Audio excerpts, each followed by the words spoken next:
La mentira blanca de Tomás.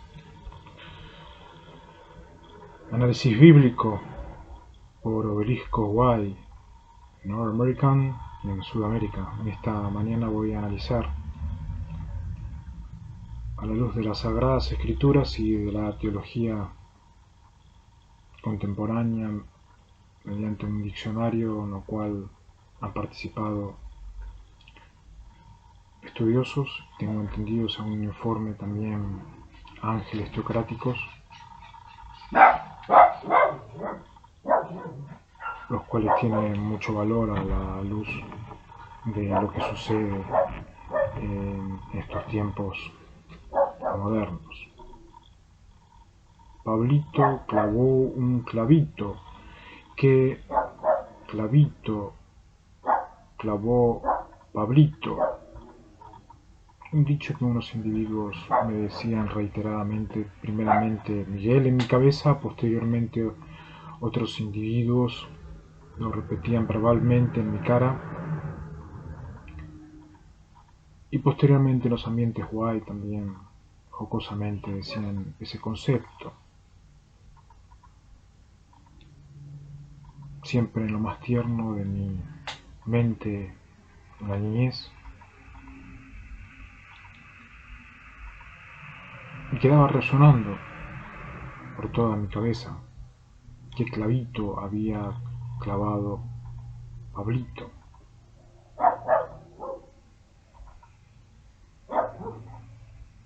¿Qué culpa tiene la estaca si el sapo salta y se ensarta? ¿Qué culpa tiene la estaca si el sapo salta y se ensarta? A veces como canto, como corito. Palabras que practicaban los guay y principalmente gendarmería y sus secuestradores. Resulta ser de que la estaca de madera era una estaca para tiendas, según Jueces, el capítulo 4 y el versículo 21. Y dijo a los hijos de Israel: cuando el día de mañana os pregunten vuestros hijos, ¿qué significan estas piedras? En el hebreo, yatet, usada por Jael para matar a Sísara, en base al contexto de Jueces y las 12 piedras del Jordán.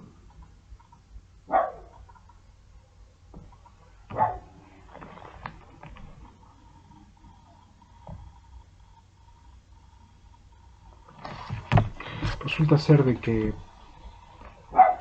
a veces se usaba para colgar cosas, como por ejemplo en Ezequiel, el capítulo 15 y el versículo 3.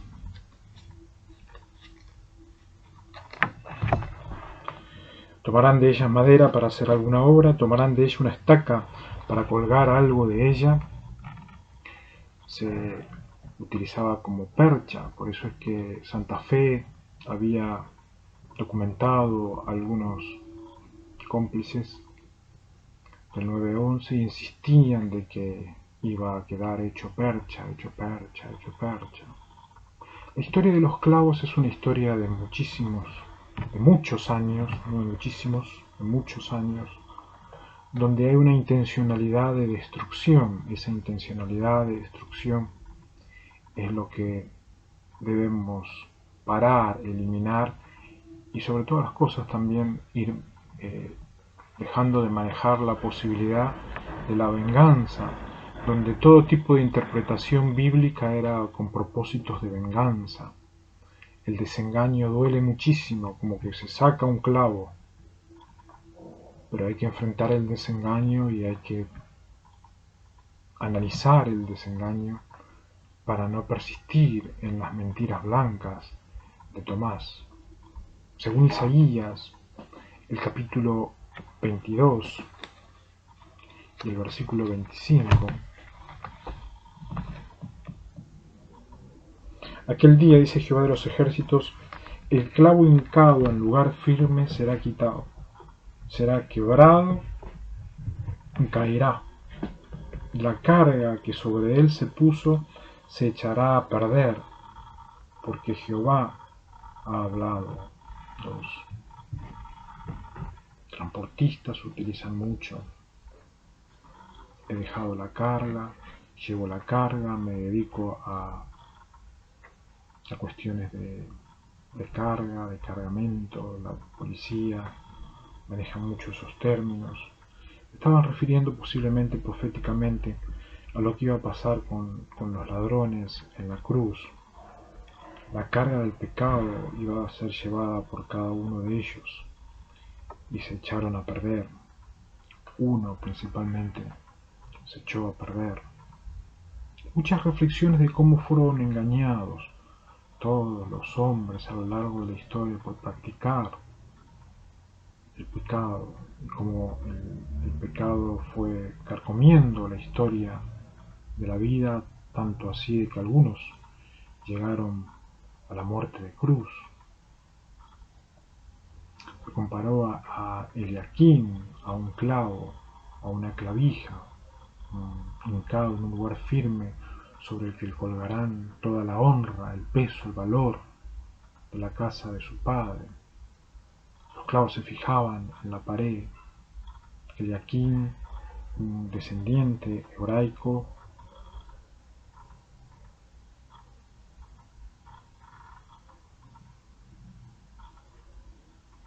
fue quien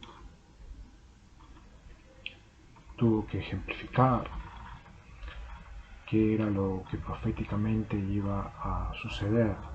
Tengo entendido que no fue la muerte así de Eliaquim, sin embargo se profetizó primeramente para que el hebraico,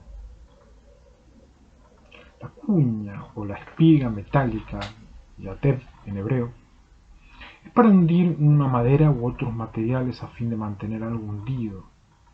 También se dejaba proyectar hacia afuera para suspender las cosas. En el tabernáculo los clavos o estacas eran de bronce. Dalila utilizó una estaca o clavos de esta clase para asegurar a Sansón, según Jueces, el capítulo 16 y el versículo 14.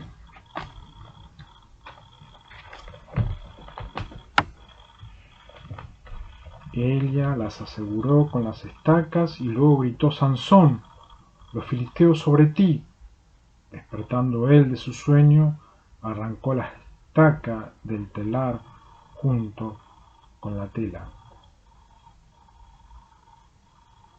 Hay muchos que continuarían con la propuesta de la crucifixión. Hay otros que continúan con la propuesta del aparecimiento cibernético, el aparecimiento de tecnología cibernética con propósitos de crucifixión a través de señales. Y hay otros que quieren mantener clavados a los hombres libres bajo el lema que no saben ser libres. Es interesante reflexionar en estas horas de que nadie está obligado a caer en el enamoramiento de la lila. Una filistea, enseñoreada por Occidente Nod, fisiológica, biológica,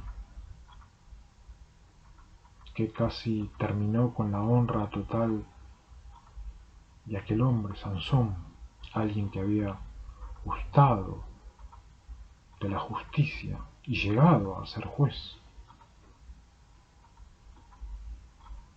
El vocablo masmer se refiere a clavos de hierro, según Primera de Crónicas, el capítulo 22 y el versículo 23, clavados en la pared, según Eclesiastés, el capítulo 12 y 11, o usados para fijar los ídolos en diferentes lugares, según Isaías 41:7 y Jeremías 10:4. Son versículos histológicos que demuestran a lo largo de la historia cómo el hombre fue, es una jerga el término en estas latitudes, el hombre fue boludeado, donde iban poniendo la estampita, donde iban poniendo el yeso, donde iban poniendo toda clase de forreo, que es también un término del lunfardo vulgar, y iban dejando al hombre cada vez más despalabrado, con propósitos de que se llegue en algún momento a la mente y quede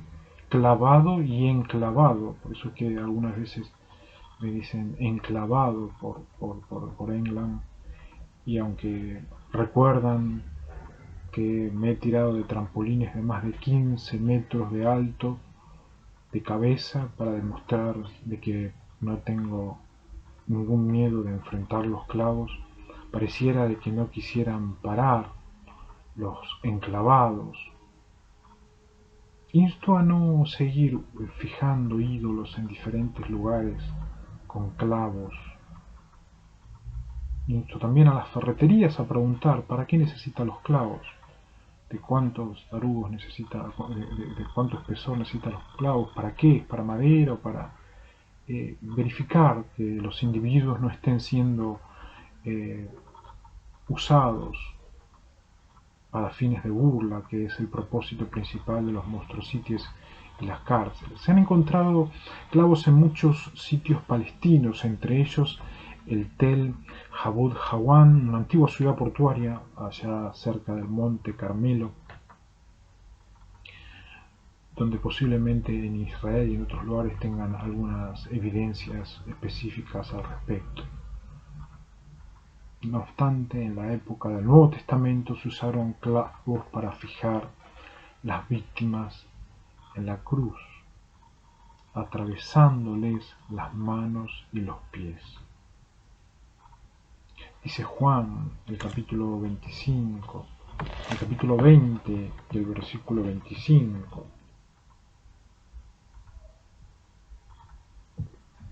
Tomás, uno de los 12, llamado Dídimo, no estaba con ellos cuando Jesús se presentó. Le dijeron, pues, otros discípulos, hemos visto al Señor. Y él les dijo, si no veo en sus manos la señal de los clavos, y meto mi dedo en el lugar de los clavos, y meto mi mano en su costado, no creeré. Ya Tomás, el llamado Dídimo, no estaba con ellos cuando Jesús se presentó. Aquel Satán personificado, tal como muestran diferentes películas, ya no fue parte de la historia de la resurrección. Fue tanto así de que sedó la imaginación y la interpretación durante años,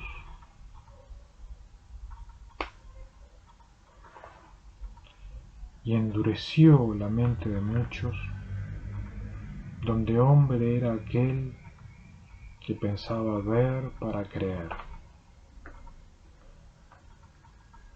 Y ese era el único lema que podía llegar a hacer hombre a un hombre. Ya Tomás había cegado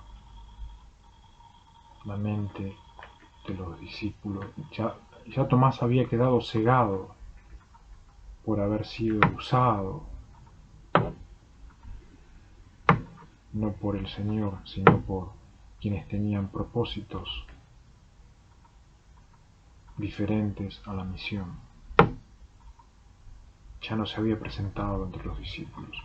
Insto a reflexionar en estas horas, donde los obeliscos, tanto en Norteamérica como en estas latitudes del impenetrable, continúan allí, esos obeliscos, donde mucho tiempo se ha creído de que eran obeliscos de Egipto, pero que la historia sigue demostrando que contravencionales quisieran que sean símbolos de la mentira de Tomás,